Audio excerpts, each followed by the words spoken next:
Good evening, everybody, and welcome to the United Hour. I am your host, Devin, and with me tonight we have Courtney, we've got Arun, and we've got Zahir. We have a couple other people coming in later on now, but gentlemen, good evening right now. How's everybody doing right now? No, Just we're doing chilling, good. chilling. Good evening. It's Good evening. Yes, Spurs again. so Yeah, good evening, everybody. Good evening. yes, I'm sure we all just watched the end of that result. Good evening to everybody in the comments as well. And so, as well now, a special good evening to Kern. How are you? Good evening. Pretty good. Hope you're seeing me well. I'm in a kind of messy room. Hope you're seeing me okay here. Rotate your screen a little bit. Rotate your screen. Uh, There we go. Well, hold on one sec. Let's get our first topic of the evening right now. The topic that is every single United fan's mind right now. Was Casemiro left on the pitch too long? And so, for those, if there is anybody who is unaware of what we are talking about right now, United had a late lead going into the 80th minute right now. Casemiro was getting ready to get switched off, and he picked up, unfortunately, his fifth booking in the first 19 matches and now is out for the match against Arsenal. So now, open question to the panel now. Was Casemiro left on the pitch too long? Yes or no? I don't think he might have a choice. From a tactical perspective, I don't think Ten Hag had much of a choice because at that stage in the game, Crystal Palace was building back their momentum. Me personally, I would have made the change a little bit earlier, but they always say hindsight is 2020 vision. So it's a difficult thing. It was one of those damned if he did, damned if he didn't kind of situations. Yeah, I mean, Well, from my perspective, Good I evening to think, Big Phil in the comments. yeah, from my perspective, Yeah, I think I just want to read definitely, this comment from Big Phil first, and then we'll let you get back to it. So, good evening to Big Phil. He's saying, play Lissandro Martinez at defensive midfielder. Ten Hag needs to take responsibility for Casemiro missing the game this weekend. yeah. So I mean, I agree with that. I think Ten Hag should have taken off Casemiro at 70 or 75. I know it's. I mean, like Whitney said, hindsight is 2020, but I mean, we knew that if we got to that point of the game and he didn't pick up a yellow, the pressure was gonna build from Crystal Palace, and if they were gonna attack, then the likelihood that he would have made a challenge that would have gotten him a yellow card would have existed. So it's either he took the gamble and said, look, we can play in the game Sunday without Casemiro or take him off at 70, 75 minutes. the thing is, as Ten Hag has said, we beat Arsenal before without Casemiro in the side. However, I would like to think this is a very much more confident Arsenal team because they've been very resilient since we beat them. Nobody else has beat them. We are the only team to inflict a defeat on them this season. I think they will have all the confidence being at home. We would have wanted them to take the man off sooner, but to bring on who really? And that just tells you he doesn't have confidence in anybody else to do everything that Casemiro does for this team. As to the suggestion that Big Phil made about playing Martinez as a defensive midfielder, I think it could be worth a punt because Malacia has held his own as a left back, right? So you can move Luke Shaw into left side and centre back, and let's see what happens. Try it at least. Agreed. And yes, I could not agree more with what you said. We did beat Arsenal without, well, I think Casemiro came on for 10 minutes at the end of it, if I remember correctly. But for the most part, yeah, we played the majority of that match without him. And it looks like it's going to have to be a repeat of that again.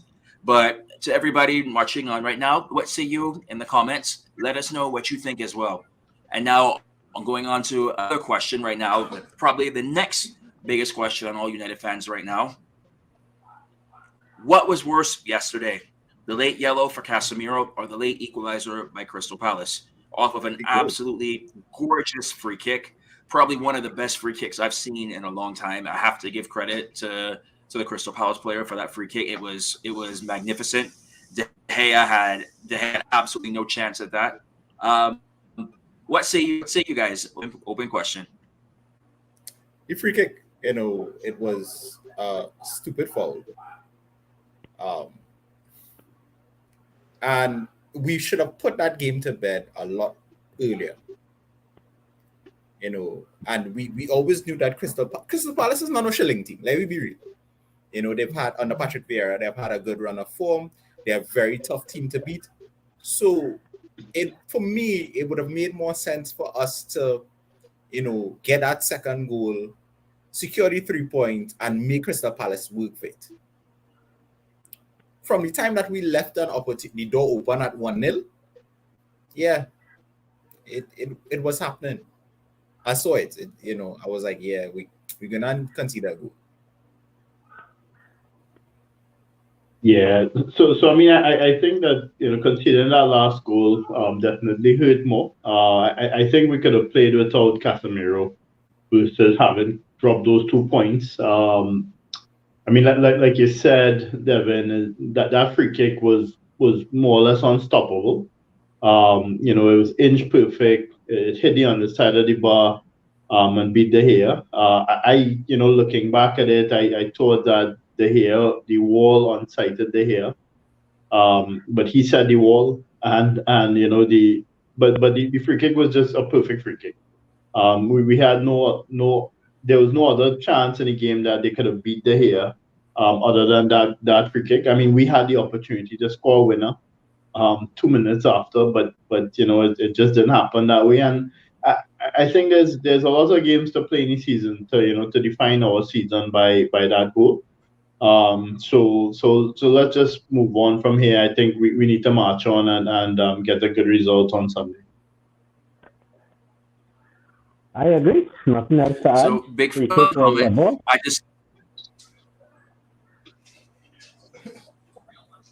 So Big Phil in the comments is saying he just wants to say that the Arsenal fans rejoicing that Casemiro is missing the weekend kind of ends the who's a better midfielder debate between Thomas Partey and Casemiro.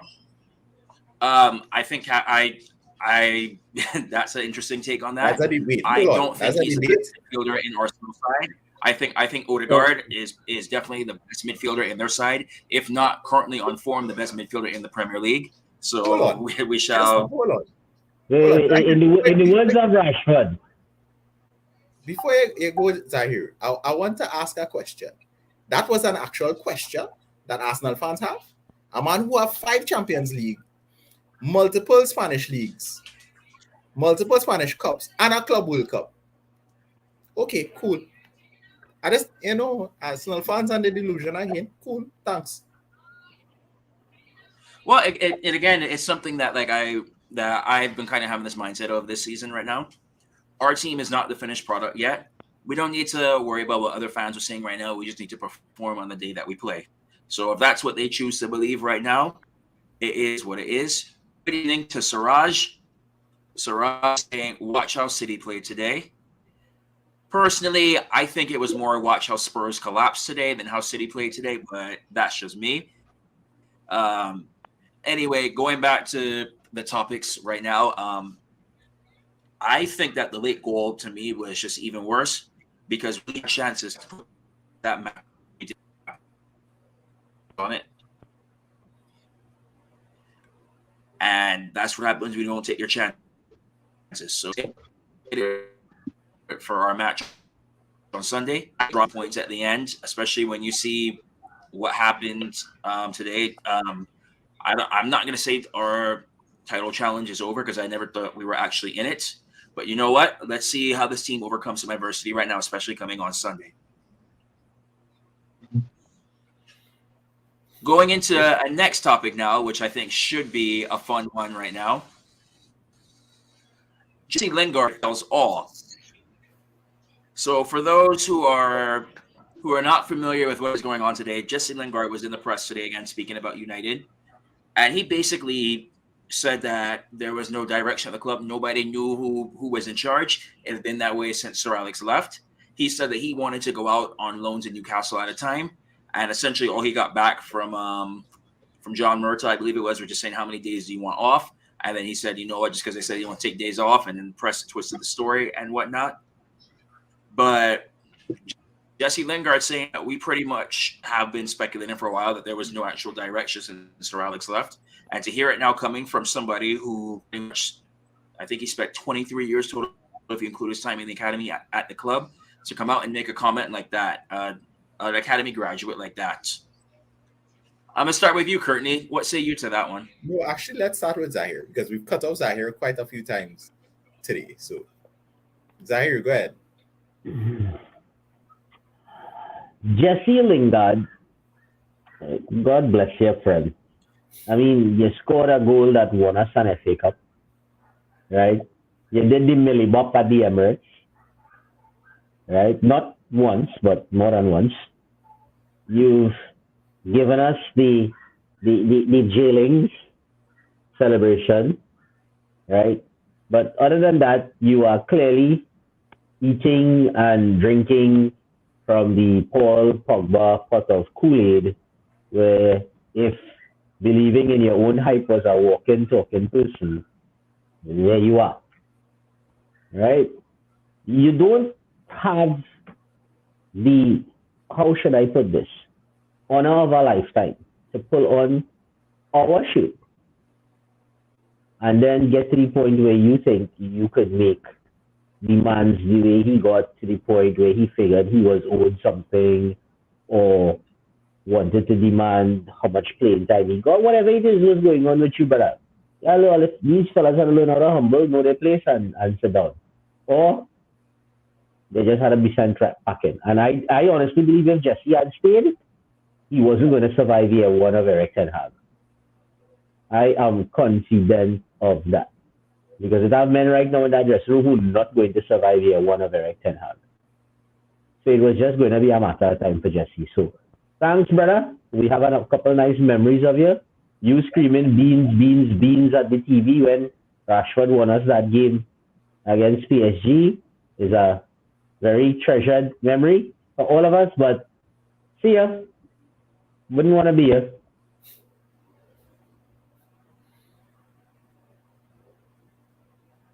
Yeah, so I mean, I value loyalty and all those things, but I think Jesse overstayed his time at the club. He wasn't as great as he thought he was, and I agree with Zahir. I think that he would not have survived this first year under Ten Hag, and so at the end of the day, I mean, I don't want to talk too much about Jesse because I don't think he's worth discussing too much. But I think that he went for the money at Forest as well. So it tells a lot about a player to do that. I mean, he's on the back end of his career, so he's really looking to make the most of his playing time that's left. But he had a better opportunity to take less money, work his way back into the England squad if he really wanted to make a World Cup, make a Euro team. But his choices just go about saying how mature he is as a player. Zahir said it best. We have good memories of Jesse. The dance at Arsenal, the beans, the goal that won us the FA Cup. We're thankful for that, Jesse. But it reminds me of that short stint that Federico Makeda had when he made the impact, but then he just disappeared. So I think the same thing happened to Jesse Lingard, and I'm happy to see the back of him. I think the dressing room does not need that kind of toxicity, and we're building a proper team now. Well, to be fair to Jesse Lingard, I think with Makeda, I think the fame got to his head a little bit too early, and he also got put on a big contract a little bit too early. I think Lingard did try to give his all, but I think that there were off the field things that was a big distraction for him. I don't think Paul Pogba's influence on him was very good as well. But I mean, it's interesting because you see what a difference between Marcus Rashford and Jesse Lingard, how their careers panned out, and they were absolute buddies. And it's interesting to see that right now. It's as everybody has said, thank you so much for the memories. Thank you for moonwalking at the Emirates. Thank you for the FA Cup final goal. You had your moments, but yes, I guess that's a new trend now. Just tell all with your memoirs, and that's how it is. So, Courtney, what say you now in this? No, let's be fair. You made a comparison between Jesse and Marcus, but there's a fundamental difference. Marcus's mindset has always been football. He's had his issues, and he's had his dip in form, but you've always seen that he's always willing to put in that shift. His form mightn't have been great, but he will still run. For some weird reason, Jesse thought he reached. He had a couple of pretty decent seasons, where he was in and around that starting 11, and he became a dependable player. He was always going to be a good squad player. He was never going to be a superstar. He was just going to be a good squad player. I have to agree with Arun that he should have, not going for the money in Forest and probably started to build back his career. But, it's sad to see that he thinks that he needs to come out and say this now. Yes, I understand the fact that he has sour grapes, because in his mind, he was robbed of a chance to be in that World Cup squad. Because had the move to Villa, or not Villa, to West Ham or Newcastle gone his way, he probably would have gotten into the squad because he was in a rich vein of form. Jesse, thanks for the memories, dog. It was nice. Peace, love, and hair grease. Try and organize your life, and for the next 2-3 years, see if you could get back into some kind of rhythm and play the kind of football we know as United fans that you could play. And not the shadow of a player that you're looking like in Forest. That is the honest. Good afternoon to regular contributor Mr. Martin Phillip, who's asking why we're still talking about Jesse. Is he coming back to United? Have you seen the news today and the headlines with United about comments that he made recently about his time at United? So it's pretty much what we all thought was going on at the club. He said so. It wasn't anything. It's not like it was anything shocking that he said. It was pretty much that they had no direction since Sir Alex left, and nobody here will disagree with that.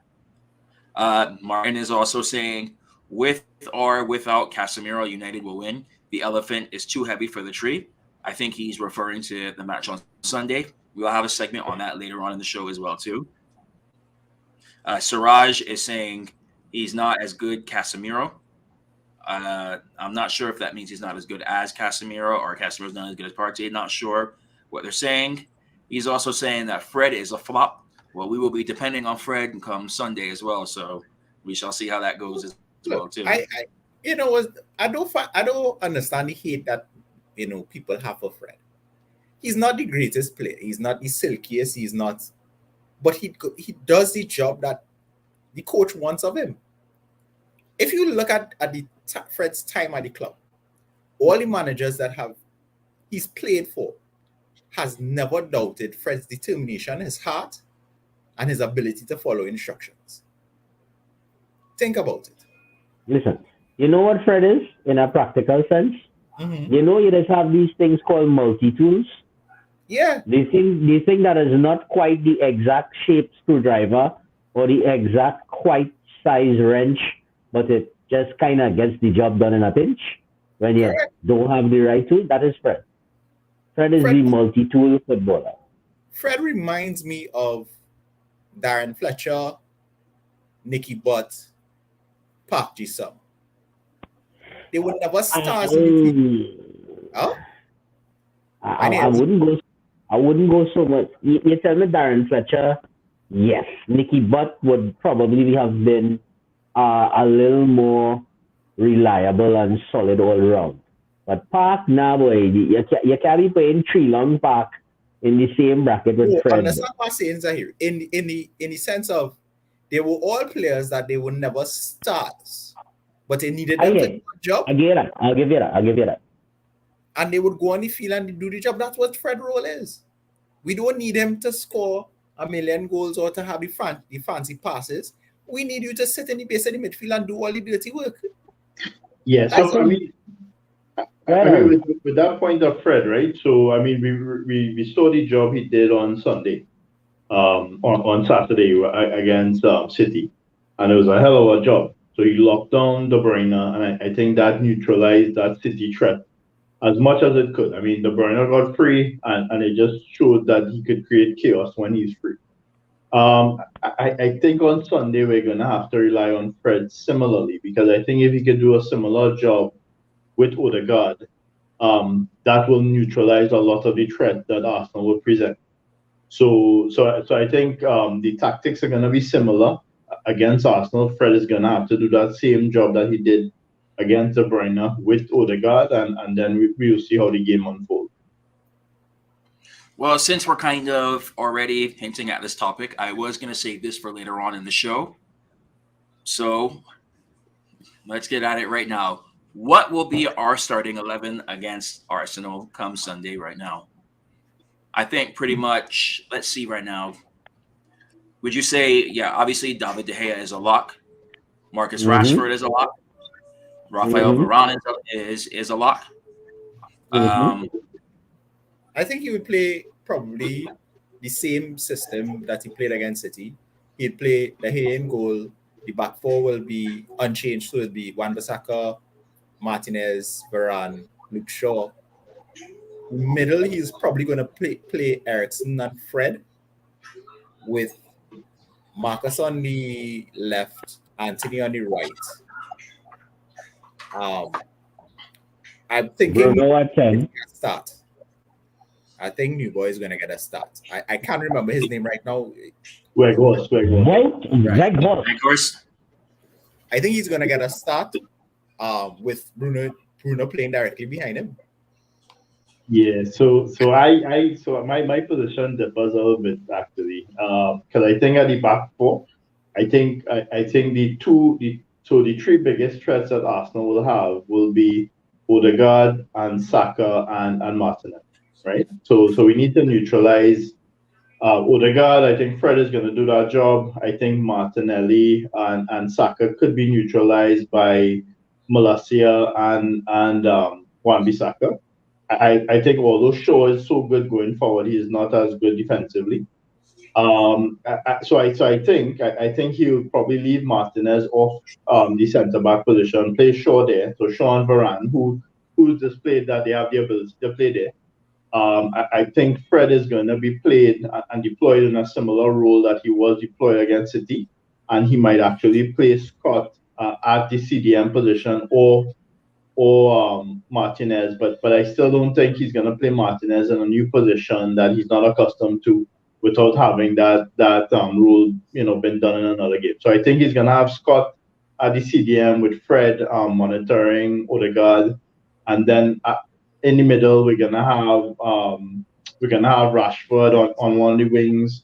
We're going to have Bruno on one of the wings. We're going to have Eriksen at the 10, and then the big guy Weghorst waiting for the balls in the box to create some problems with Saliba and Gabriel. That's just the way I see it. It's going to be similar to the City thing. Casemiro, unfortunately, we're going to miss him. But I think even in that City game with Casemiro in the game to break up play, it's important to neutralize the key threat that City had. So I think it's going to be done similar. Folks out there on the internet. So I just want to before we move on, I want to read out the lineup from the last match. Don't worry, I didn't forget about you out here. I just want to read out the lineup from the last time we played Arsenal, and then we'll discuss any changes that can go afterwards. So the lineup last time was De Gea, Dalot, Varane, Martinez, Malacia, McTominay and Eriksen, Anthony, Bruno, Sancho, and Rashford. So I think we can pretty much all say Sancho definitely won't be in that side. Sancho's out. As I hear, let's say Dalot is out. next Sunday. Sancho's out. Dalot is out. Those two we know for sure are out. Right?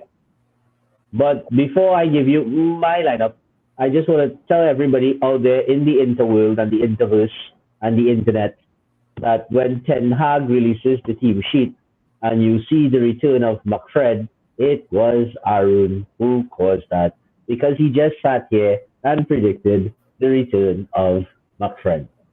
So, ladies and gentlemen, to all the McFred haters, blame it on Arun. And then if McFred wins the game, remember. Blame it on Arun. Blame it on Arun. I, despite how tempting it sounds to try Lisandro as a defensive midfielder, I agree. We are playing, as much as it hurts me to say this, we are playing the league leaders. They have been leading practically right through the season.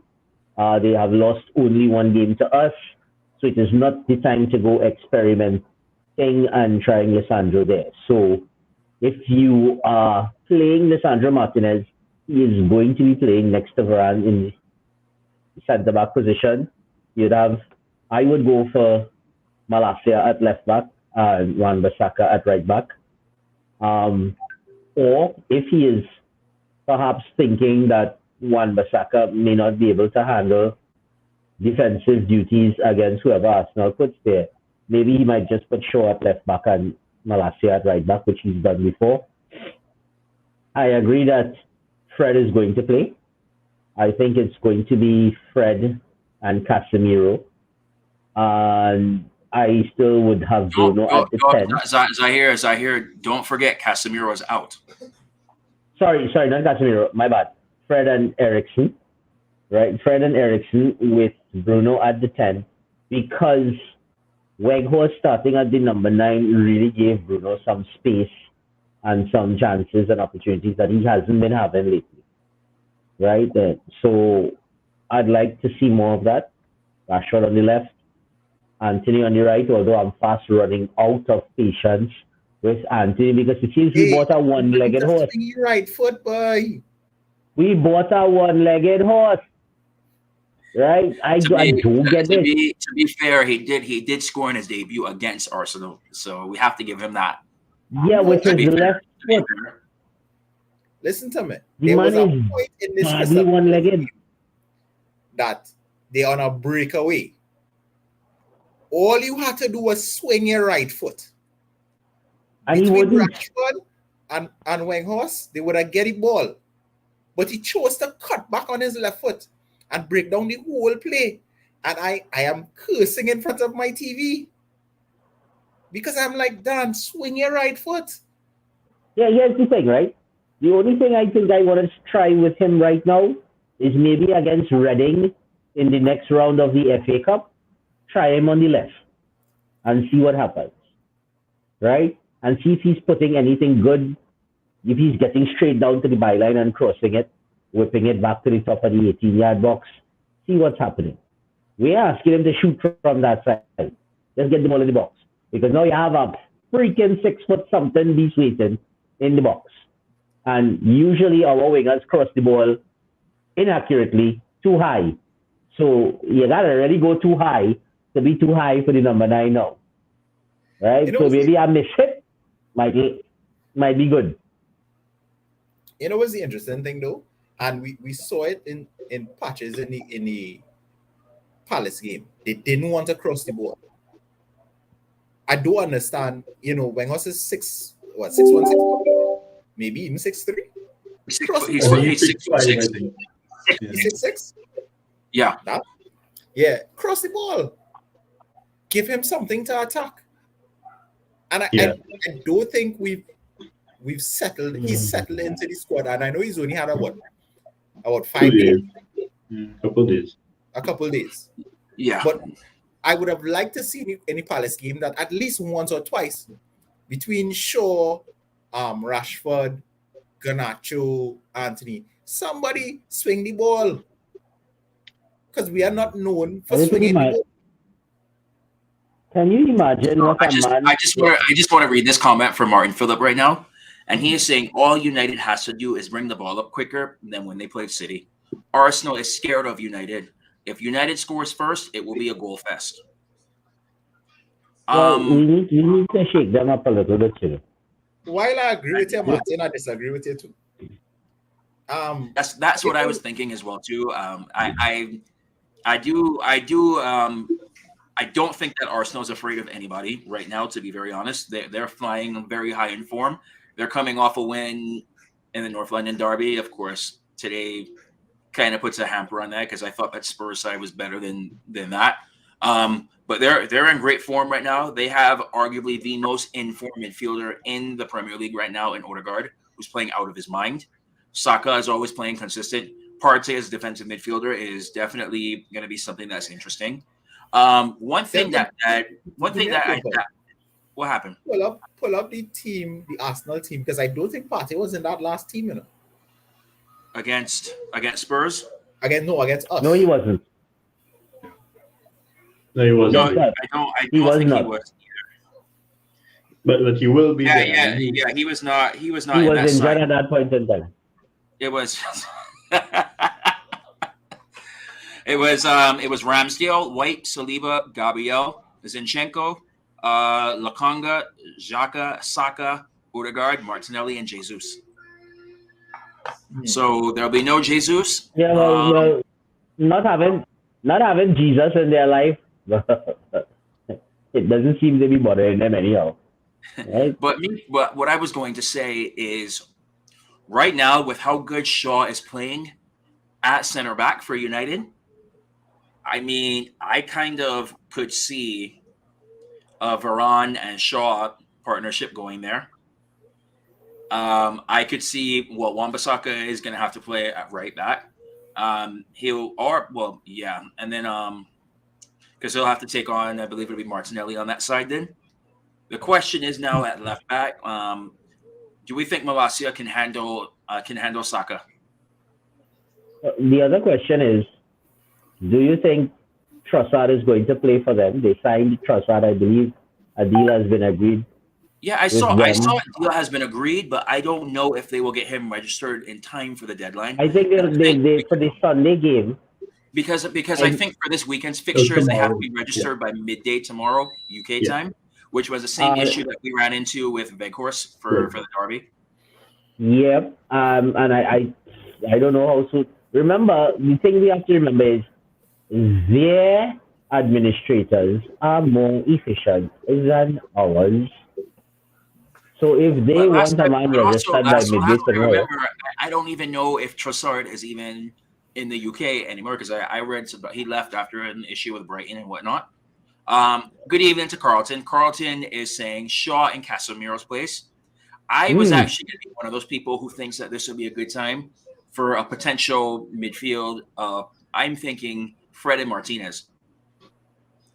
I real still you looking for in that midfield, boy. And the reason being with this now, if you're playing this way now, you can have Fred pretty much marking on Odegaard, pretty much cut off the service to Saka and Martinelli, the same way like he did with De Bruyne. And I think he did a very good job of that. I think that could be Fred. That could be a good role for Fred going forward. Just mark their playmaker out of the match. You could have Martinez to cover in the midfield. He covers ground as well too. If somehow they get through there, Shaw has speed and Varane has a bit of speed on him as well too. And let's not forget Wan-Bissaka. If a last-ditch tackle, we saw what he did on Zaha, pretty much saved us that point. I think. They want to be fighting my player. What happened? What was that? All they want to be fighting my player. Well, yeah, he's definitely getting a nice resurgence right now. Carlton is saying that Martinez will do. I could see this being I could see that being a midfield that works. Then of course up top, the big question now is I am debating right now if you want to unleash Veghorst yet in this match, if he's had enough training sessions with them for this or not. I think one thing that has not been going, he's not getting enough recognition for it, is Martial's off the ball play, where he's freeing up space for other players to operate because he's drawing defenders out of play. I did not see enough of that with Veghorst, but I am giving him benefit of the doubt on that one. It was his first time playing. He had 2 training sessions with them, so that will come. The only downside to that is he's only here for 6 months, so he doesn't have that much time to integrate. Martin Phillip is saying When United beat Arsenal, do anyone on the panel feel United is now worse or better? Better, definitely better. Carlton is saying just not Scott. I could see McTominay coming in to finish up the job towards the end. The only thing I don't want to see. I know there's potential talk about him wanting to leave now. I keep on hearing rumors to Arsenal, but of course out there you're gonna have Bruno operating in the middle. Rashford right now, Rashford is probably first name on the team sheet. And I actually am gonna have to play Anthony out on the right. I was really debating about unleashing Garnacho in this game, but I still think the prospect of him for now coming on against tired legs to finish out a match is something that I think would benefit us much more versus Anthony coming in for that same role. Man have a new contract to celebrate, you know. And let him celebrate it against tired legs and come on and score. Listen, the only thing I don't want to hear is we are suggesting all sorts of things here. And some of our ideas might sound like crazy or real left field. I just don't want my manager to come out before the game and say he have ideas, maybe going to try something crazy, because the last ball-headed manager who said that before a big game, well, you know? Well, that ball-headed manager also has a tendency for overthinking in the big matches. So, yeah, ball-headed manager has a tendency to be a fraud. But well, I will put it to you this way: every time there was like a big matchup, he overthought it. He didn't overthink it today against Spurs, so that says it all about Spurs, in my opinion, especially after today. Well, he didn't have to overthink. He didn't really have to think about anything against Spurs. You know, he just had to tell City, "Hey, just remember who you are, and just remember who they have proven to be." End of story. Right? Oh, now they with your Harry Drizzle, not no Harry Kane. Nah? And now in some good news, some good news for United fans right now. We have officially had our first bid by somebody to purchase the club from the Glazers. Sir Jim Ratcliffe, the UK's richest man, or Monaco's, depending on who you speak to. UK's richest man has officially entered the bidding process to buy Manchester United. He is from the Manchester area. He's from Oldham, if I remember correctly. Grew up there, a massive United fan. He was at the Camp Nou in '99 for our treble victory. He has officially said that his firm is going to hopefully be able to purchase United. I think this is the first of many bids to come in, but this is the first. Yeah, but we shall see. I don't know about you all. As happy as I am to see him bid for the club, I kind of want him to join a consortium with somebody from a Middle Eastern power. But what say you, Zahir?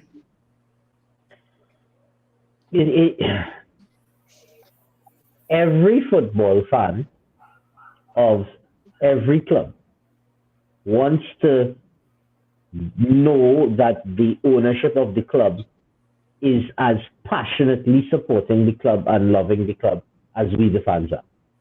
We want that, right? After these barren years of glazerdom and glazeronomics, I can't go back to an owner that doesn't love or care for my club. So this brings me to, you have Sir Jim, who loves the club, who's a fan of the club, who's a local boy. But the wonder I would have is, if our greedy owners insist that they are taking nothing less than, say, $6 billion, which I firmly expect they will do, right? I also don't expect that they're going to pay off the debt they're leaving the club in from the money they're getting paid. So if you're buying it for $6 billion, effectively you're spending $6.5 billion off the bat, because you're going to have to buy the club and pay off the debt. I don't know how much money he's going to have after that to do what needs to be done with the club. You're looking at $250 million that has to spend minimum to get Old Trafford back into the shape we want it to be. Then you have to overhaul a lot of areas on the squad. You have to overhaul the other facilities. So as much as I love the idea of Sir Jim bidding first, Partner, at this point in time, I just want somebody to have more money than they know how to spend. Which means you have to have at least double what the Glazers are asking for in your piggy bank. We ain't reach your bank account yet. We're talking piggy bank. Right? And that limits us to a certain geographic region and type of owners. Because if we don't spend money the way Dumb and Dumber at Chelsea are spending money right now, even though they can't beat jack shit, they're spending money left, right, and center. Right? If we don't spend money, we are going to get left behind. Because here's what, guys. Newcastle is most likely going to keep a top 4 place this season. And once they get into the Champions League, nothing is stopping bigger, better players from coming to Newcastle because they'll have the money. So we have to spend. We have to spend. And I don't know if Sir Jim is going to be willing to do that. All right, Arun? Yeah, so I mean, so Jim is worth 3 times the amount of Todd Bowley, right? So he's worth about 15 something odd billion.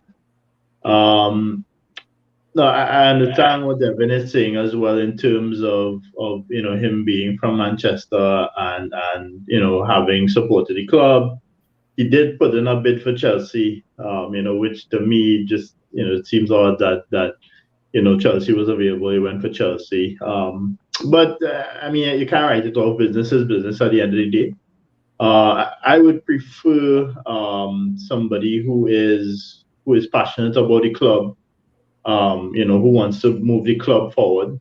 I think the Qatari group did show some interest, but then they had dual interest. They were interested in United as well as buying a minority share in Liverpool. So I don't know if they fully understand the mechanics of how things work.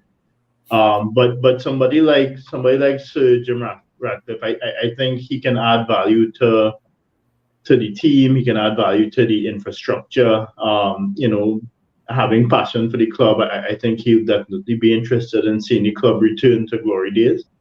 So I welcome the chance of him being the owner, but it can be a strictly business transaction, and I think that's the risk we run with dealing with these kinds of businessmen. At the end of the day, business is about return on profit and dividends and all those things. So you're gonna run the risk of them having to pay back or seeking to pay back their investment as quickly as possible. That being said, United will always be worth billion. So even if they sell the asset 10 years down the road, they should be able to recoup their investment. But yeah, I mean, I welcome the opportunity for him to be the United owner. Courtney? Honestly, I don't know. I am wary of a repeat of what happened with the Glazers. Granted that he, in the public eye, he's expressed that he's such a big fan and as Arun rightfully said, business is business. That Manchester overall project is going to be at least 75 to 80 billion between Old Trafford, the refurbishment work on Carrington. I think there's also plans for a new training complex somewhere. They're gonna do over the hill. You have the women's facility that they need to set up. So it's a massive thing over the next, let's say, 3 to 7 years. I don't know if I would have to agree with Zahir here. I don't know if his pocket is that deep. If he's coming in with a consortium, maybe, but it has to be the right consortium. It can't just be people who just have money and they just want something to do, because that's what we ended up with the Glazers, and we all saw how that worked out. They have to be football people through and through. Yeah, I mean, just to add as well, Kidney, so he's also twice times richer than Abramovich, right? Right. So you saw the kind of money that Abramovich spent. But remember, the market was different. Yeah, but I mean, I totally understand as well. I mean, the Qatari group spent 220 billion on the World Cup, which is a 1-month showpiece event. to pump money into a club like United, which is arguably one of the biggest commercial entities in the world. Definitely be in their interest. But let's see how things go. I mean, I'm also wary about these executive owners where they come in and they decide how things go. And say, look, I don't want this coach. I want to clear out the team. I don't like these players. I want more marketable players coming into the squad. So we have to be wary. There are benefits and drawbacks on each different group to come in. But I think let's give it some time and see. I mean, when the Glazers bought the club, people thought that there would have been a specific direction that the club would have taken billionaires in. But I don't think that was the case, because as soon as they came in, they bought it on leverage debt, and the first thing they did is put that debt right into the club. So I will have to disagree with you on that. It even drove fans like right from the get-go to form their own club, which is still running right now to this day. Yeah, I would love for the United supporters trust to be able at some point to buy back the club, but I don't think they have $1 billion just rest down chilling. But this goes back to one of my original statements, where I said I would like to see Sir Jim as part of some sort of consortium. My ideal preference is the Dubai royal family or somebody in Dubai. And the reason being is I think right now, unfortunately, we're getting to a point where pretty much coming up soon, I think the only teams that are going to be able to really compete are those that are backed by states, by countries. With the way how it's going right now, with the way like they're throwing funds, like unlimited funds at whatever need be. Sir Jim only has X amount of funds. So I would like to see Dubai for a couple of reasons. Number one, they don't have the reputation that, for example, Saudi Arabia has on human rights issues, aka Jamal Khashoggi. Number two, everybody knows Dubai and Abu Dhabi always try to one-up each other. Abu Dhabi does something, Dubai does something else. Who is Manchester City owned by? Abu Dhabi? Yes, Abu Dhabi. Pretty much somewhere in the Abu Dhabi royal family, if I remember correctly. You bring in somebody from Dubai, guess what? Oh, you did this with City, watch what we did with United. You bring in Sir Jim now on top of that as well, because now you also have somebody who obviously has a business mindset. You don't become the richest man in the UK if you don't have a business mindset. So you have that, and you also have a fan perspective in there as well. So you can have that you have pretty much unlimited funds, you have a fan, and you have a business mindset all together in one sort of consortium. So in my ideal world, that would be exactly how I would like to see it done. Listen, if we can't get it done like that, and Sir Jim has the wherewithal and the capabilities to say to himself, here's what. I know I can't do everything I want to do for this club, but I'm going to buy it. I'm going to clear off the debt so that the club is lock, stock, and barrel debt free. I'm going to try to give the manager a couple transfer windows of full support, right? And set them up in a position where they could go on the type of successful run they were going in. And then I'm going to sell it to somebody with the money to just go crazy with it. If he sees that as a short-term plan like that, well, power to Sir Jim, boy, because we will be taking a lot of the little boxes we need to take and setting ourselves up to move forward. How these things shape out, I really don't know. We can wish all we want to wish on these things, but the sad and painful truth is the bastards that run us are not obligated to accept a bid from Sir Jim because he loves the club or Qatar or anyway. They will sell to whoever willing to give them the most money, basically. Because all they're looking to do is cut and run. And God forbid Apple or Bezos or somebody wakes up in the morning and really decides, hey boy, I want to go and play football manager with real people and a real club because I have the money. They will take it and they will run. Because they care nothing for us. Absolutely nothing. And it's about that time now to our second to last topic of the night, on the record. So this is when we start getting recording right now. We will figure out, ask you the question right now. You see it right now, the score prediction for Sunday. So we clip this, we record it, we can come back to it later so we can say if we were right or if we were wrong on this one. So United versus Arsenal, 1 versus 3. Come Sunday right now.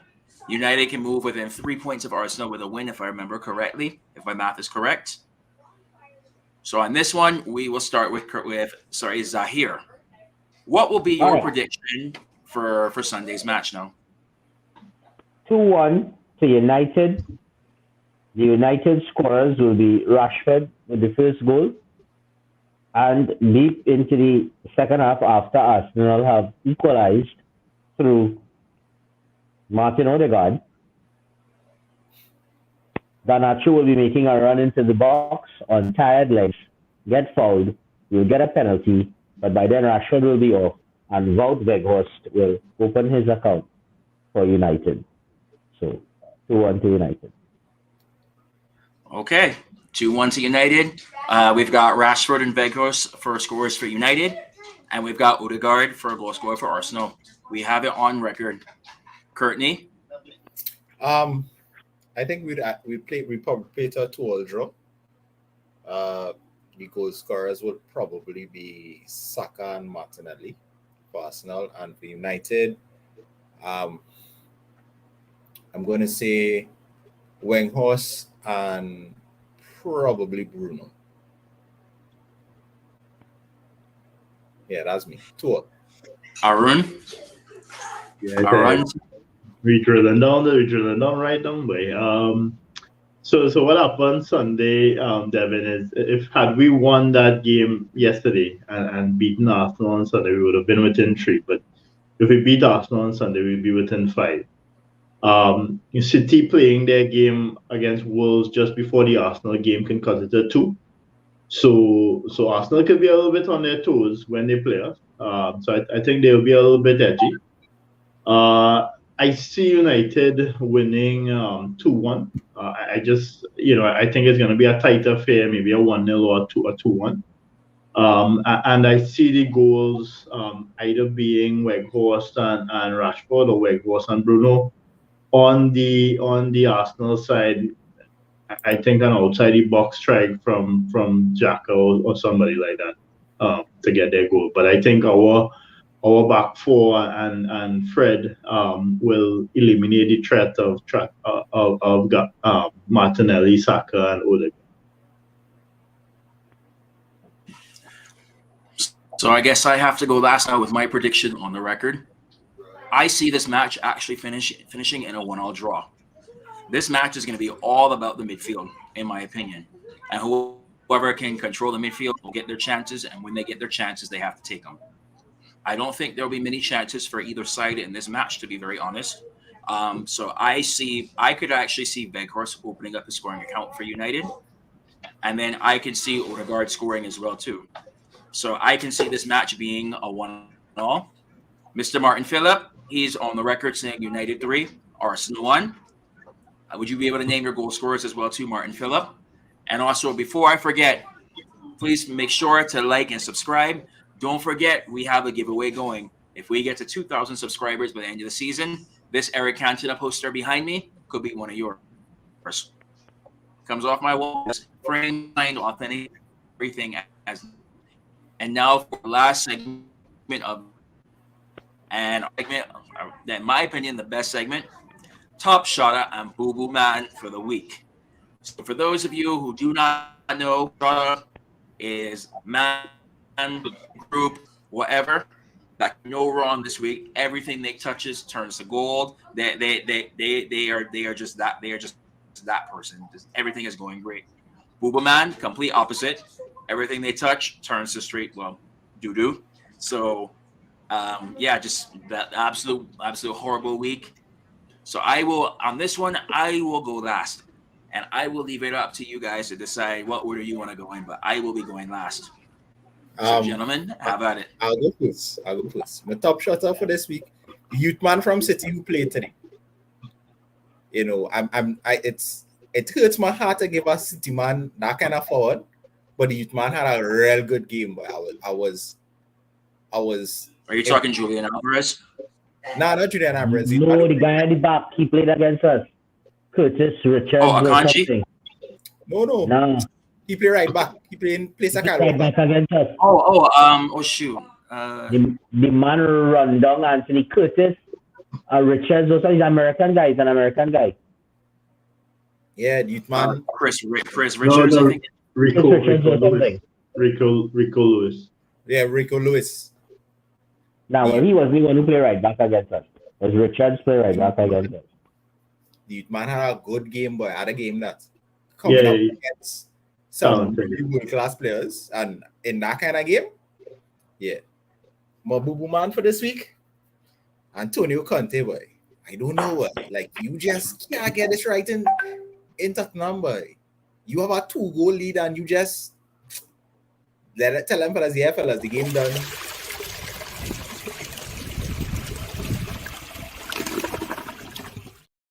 I wasn't going on flush him that bit. But nah, I don't know what Conte have to do with that team again, because you have a pretty decent team. And it's just like you just can't catch yourself. So that is me. Maybe I'll go next. So I thought my top shot for the week was Garnacho coming on in City game, creating a hell of assist, and assisting the winner. And my boo man for the week, I mean, is linked to Antonio Conte, but I think Hugo Lloris, after his faux pas against Arsenal with the ball in the back of the net, and today being beaten on the near post, for City to go up 3. I think he's my boo man of the week. For top shotter, I want to give it to my manager. Because who is your top shot? Who's your top shot? Is that Arun? Yeah. Aaron, did you say that one? I'm not hearing you clearly, Devin. No, I was saying, did you? I think I missed your top shotter. Who was that? The top shotter was Garnacho. And the boo man was Hugo Lloris. Got it. Sorry about that, Zahir. Go ahead. That's okay. I want to give top shotter to Erik ten Hag because this is only his second Manchester derby. This is his first season with the club, right? We got properly spanked in the first fixture from them. And the man took his medicine, the man took his notes, and he learned some lessons. He came out with a team and a plan on Saturday that not only secured a victory, but a come-from-behind victory, which is not something many teams can boast of doing against a City side, coming from behind and beating them. Right, so I'll give my top shotter to the old ETH. And the boo man of the week has to be the manager who is silently dying with the silent E at the end of his name. Because if it looks like a Conte and walks like a Conte and talks like a Conte, it has to be a Spurs manager.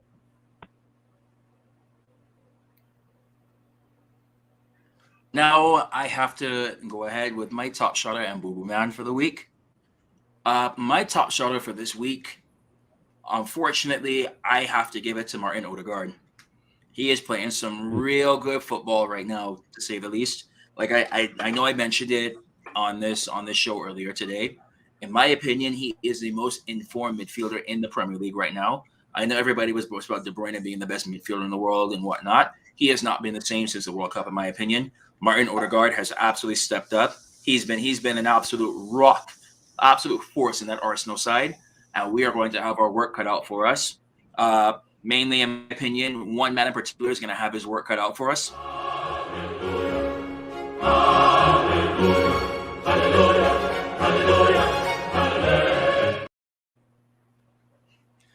And now for my boo-boo man for the week, or I should say boo-boo side for the week, I have to give it to Tottenham right now. I mean, you lose on the weekend, 2 comical errors by Hugo Lloris. You decide to stick with him. He gets beaten again near post. I thought he could have done better with that. You blow the worst. You go up 2-0. Things are running, and then you go 2-0 lead to come back and lose to City like that, completely implode in the second half. We say it's only a matter of time before Spurs do a Spurs, and it seems like time for them to do it was a couple of hours ago just now. Guys, what a show it's been today.